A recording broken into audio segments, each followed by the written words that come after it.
Hello guys. देखिए, इससे पहले हमने जो एक वीडियो पढ़ा था उसमें आपको राउल्ट का नियम पढ़ाया था और राउल्ट के नियम के बाद एक इम्पोर्टेंट क्वेश्चन और बनता है कि राउल्ट के नियम की सहायता से अवाष्पशील विलय के आणविक द्रव्यमान की गणना के लिए व्यंजक व्युत्पन्न कीजिए।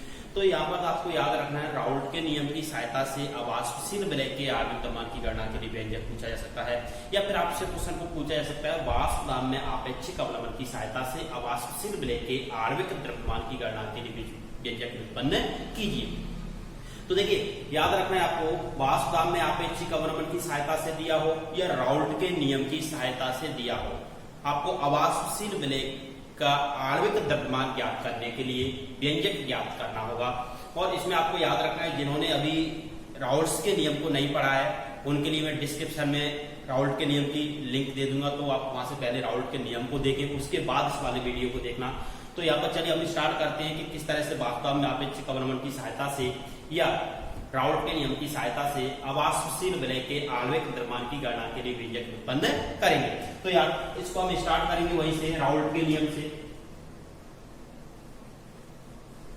राउल्ट के नियम से, तो राउल्ट के नियम से जब आपने राउल्ट का नियम पढ़ा था तो उसमें एंड में एक इक्वेशन आया था, क्या? P naught A minus T A upon P naught A equal zeta B. Zeta B यहाँ पर मोल प्रवाह, विलय का मोल प्रवाह है। ये P नॉट ए शुद्ध विलायक का वाष्प दाब, P ए विलयन का वाष्प दाब और ये P नॉट ए शुद्ध विलायक का वाष्प दाब। ये अवाष्पशील विलय वाले विलयन का वाष्प दाब है P ए, अवाष्पशील विलय वाले विलयन का वाष्प दाब है P ए। तो यहाँ पर याद रखना है जीटा बी क्या है? विलय का मोल प्रवाह। यहाँ पे हम लिखेंगे विलय का मोल प्रवाह, विलय का मोल प्रवाह जीटा वी इक्वल क्या होगा? विलय के मोलों की संख्या अपॉन विलयन के कुल मोलों की संख्या। विलय के मोलों की संख्या मैंने बताया था, जिस घटक का मोल प्रवाह निकालते हो उसके मोलों की संख्या ऊपर लेना है, उसके बाद अपॉन में कुल मोलों की संख्या। तो यहां पर एक काम करते, इसको पहला इक्वेशन नंबर फर्स्ट लेना, या मान लेते हैं यदि एक आपके पास विलयन है, यदि विलयन में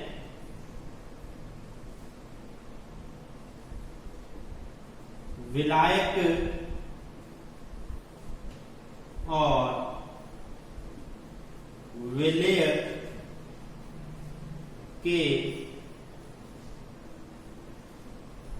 भार क्रमशः WA और WB तथा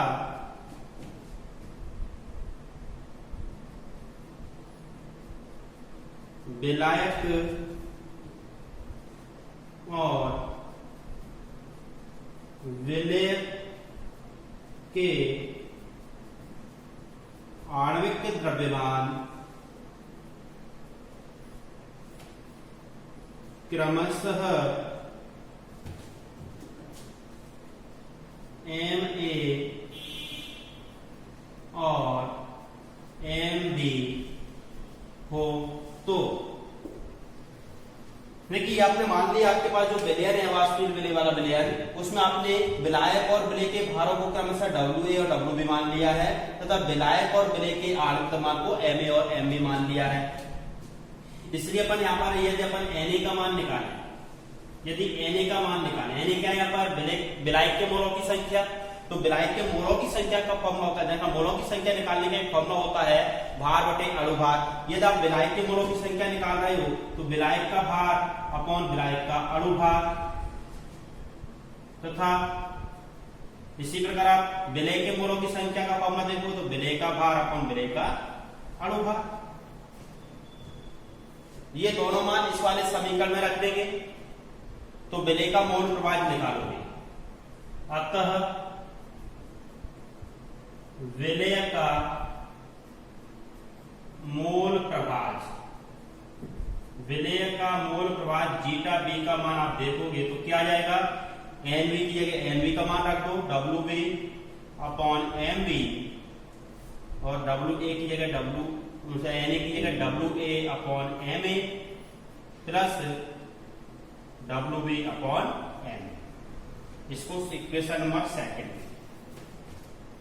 अब देखिए यहां पर आपने जो इक्वेशन फर्स्ट देखा था राउल्ट के नियम से, इसमें ये जीटा बी का मान है, विलेय का मोड क्वाड्रेट, और ये भी किसका मान है, विलेय का मोड क्वाड्रेट। तो यहाँ पर इन दोनों को इक्वल कर सकते हैं, इन दोनों समीकरणों को क्या कर सकते हैं, equal.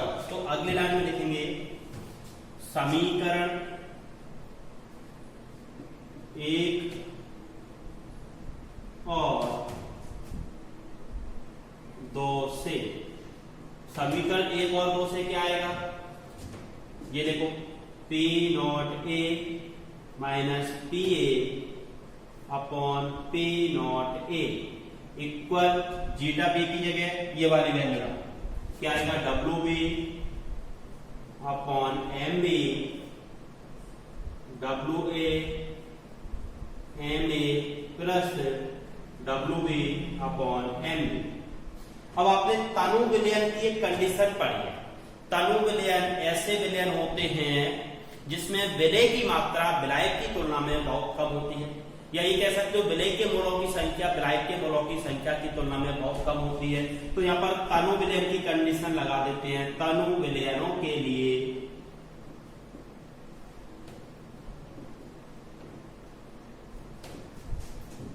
NB is very less than NA, या ये कह सकते हो WB upon MB very less than WA upon MA।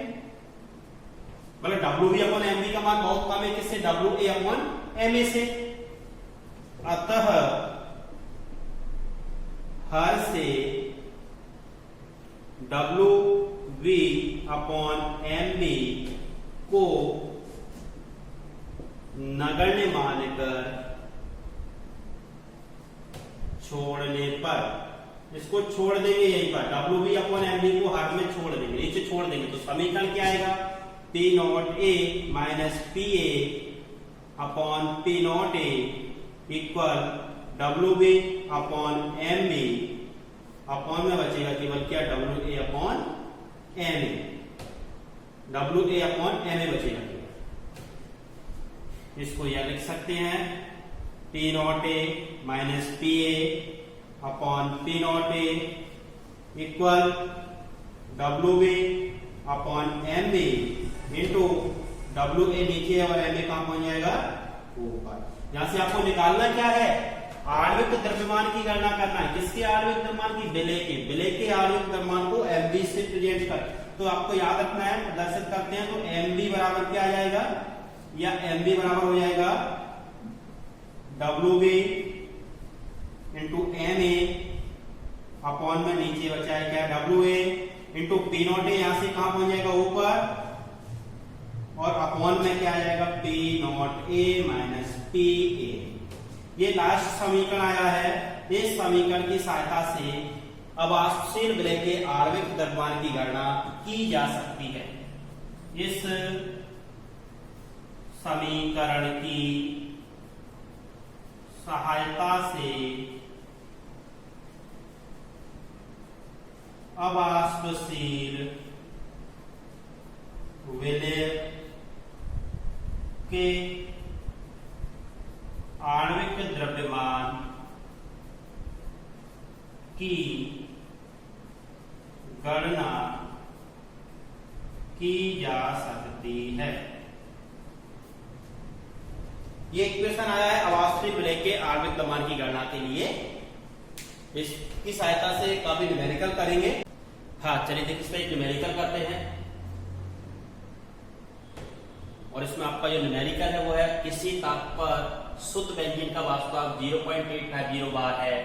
0.5 ग्राम अवाष्पशील विद्युत अपघट्य ठोस को 39 ग्राम बेंजीन में घोला गया है।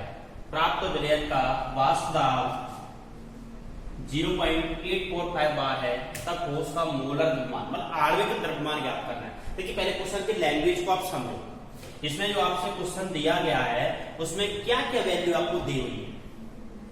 तो यहां पर आपके पास सबसे पहले मान लिया एक बर्तन के अंदर शुद्ध बेंजीन है, शुद्ध बेंजीन। और इस बेंजीन का जो वाष्प दाब दिया हुआ है वो कितना दिया हुआ है? 0.850 बार। समझना क्वेश्चन की लैंग्वेज को। क्वेश्चन क्या कह रहा है? आपके पास शुद्ध बेंजीन है, उसका वाष्प दाब 0.850 बार है। अब इस बेंजीन में आपने 0.5 ग्राम अवाष्पशील विद्युत अपघट्य ठोस को घोला। मतलब जो आपके पास बेंजीन थी उसमें आपने 0.5 ग्राम अवाष्पशील विद्युत अपघट्य को घोला। आपने जो बेंजीन का भार लिया था वो 30 ग्राम बेंजीन लिया हुआ है, और 30 ग्राम बेंजीन में आपने यहाँ पर 0.5 ग्राम किसी ठोस को घोल दिया, तो ये विलेय हो जाएगा और ये विलायक है। बेंजीन में घोल रहे हो, किसको घोल रहे हो? किसी ठोस पदार्थ को घोल रहे हो। जिसको घोल रहे हो वहां पर ये विलेय है, इसको विलेय का भार कहोगे। WB कितना गिवन में है? 0.5 ग्राम। WA कितना गिवन में है? 39 ग्राम। 39 ग्राम बेंजीन में आपने 0.5 ग्राम ठोस को घोला है। जब आपके पास प्योर बेंजीन था, शुद्ध बेंजीन था, तब इसका वाष्प दाब कितना था? 0.850। मतलब आपका शुद्ध विलायक का वाष्प दाब है 0.850 वाट। अब इसमें आगे कहा गया है, जब आपने 39 ग्राम बेंजीन में इसको घोल दिया था, तब प्राप्त विलेन का जो वाष्प दाब, मतलब इसको घोलने के बाद जो विलेन बना है, और उस विलेन के वाष्प दाब को हम PA से दर्शाते हैं, इसका मान 0.845 वाट हो गया। वैसे ही मैंने आपको बताया था, जब किसी शुद्ध विलायक में अवाष्पशील विलेय घोलते हो तो जो विलेन आपको बनता है उसमें आपको याद रखना उसका जो वाष्प दाब होता है वो शुद्ध विलायक की तुलना में कम होता है। तो देखिए यहाँ पर जब आपके पास शुद्ध बेंजीन था तब उसका वाष्प दाब कितना था? 0.850। जैसे ही आपने इसमें विलेय को घोला तो इसका वाष्प दाब घट गया है, कम हो गया। देखो 0.845 हो गया। तो ये सभी वैल्यूज आपको सबसे पहले गिवन में लिखना है। देखिए याद रखो, यहाँ पर मैंने आपको जो समझाया है उसमें WB कितना है? 0.5 ग्राम। WA कितना है? 39 ग्राम। शुद्ध विलायक का वाष्प दाब कितना है? 0.850। और विलेन का वाष्प दाब कितना है? 0.845 वाट। और यहाँ पर बेंजीन का मोलर द्रव्यमान दिया है, मतलब विलायक का मोलर द्रव्यमान Ma का मान दिया हुआ है 78 ग्राम। 78 ग्राम विलायक का आणविक द्रव्यमान दिया हुआ है, और विलेय का आणविक द्रव्यमान आपसे पूछा गया। जो ठोस आपने घोला था उसी का तो आणविक द्रव्यमान आपको ज्ञात करना है। तो इसके लिए आपको सबसे पहले क्या लिखना होगा? दिया है। ये सभी वैल्यूज आपको समझ में आ गई होंगी। अब मेरे को डायरेक्ट यहाँ पर लिख देता हूं, ठीक है? दिया है मैं लिखूंगा, तो मैंने रफ वर्क किया हुआ है, इस रफ वर्क को मैं यहाँ से साफ कर देता हूं। अब लिखेंगे दिया है। कैसे लिखोगे आप? जैसे अपने एग्जाम में जब इस क्वेश्चन को सॉल्व करोगे तो यहां से स्टार्ट करोगे। दिया है, क्या क्या गिवन है आपको? WB कितना गिवन में है? 0.5 ग्राम। WA कितना गिवन में है? 39 ग्राम। MA कितना गिवन में है?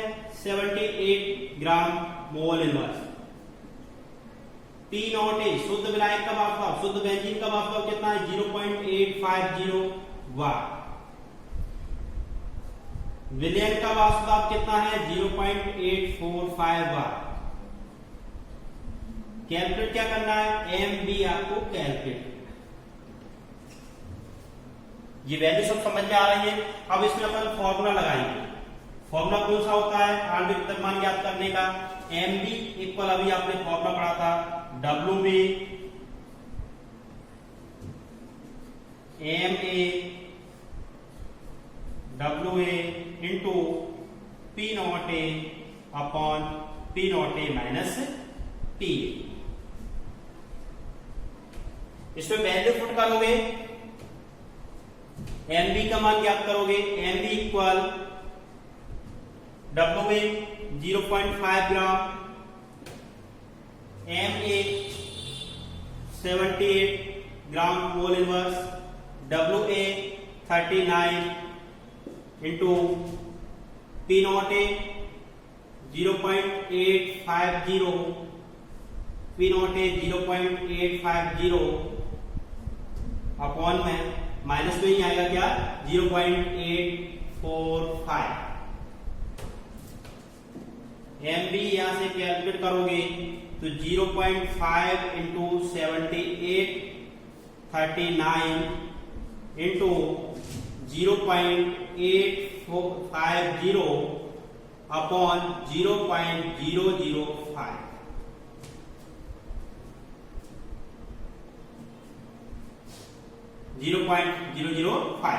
जब इसको आप सॉल्व करोगे तो सॉल्व करने के बाद इसका आपका टोटल जो कैलकुलेशन होने के बाद जो आंसर आएगा वो 170 ग्राम मोल इनवर्स आएगा। 170 ग्राम मोल इनवर्स। देखिए ये कैलकुलेशन आपको अपने अकॉर्डिंग सॉल्व किया करो, किस तरह से आपको इसको सॉल्व करना है। आपको केवल जो मैंने पैटर्न था इसमें से किस तरह से आपको वैल्यू अलग करना है और किस तरह से फॉर्मूले में पुट करना है ये मैंने आपको बता दिया है। आपको इस समझ में भी आ गया होगा। बिल्कुल सिंपल न्यूमेरिकल है। तो याद रखना यहाँ पर जो ठोस पदार्थ था उसका मोलर द्रव्यमान कितना आ गया 170 ग्राम मोल इनवर्स इसका आंसर आ गया।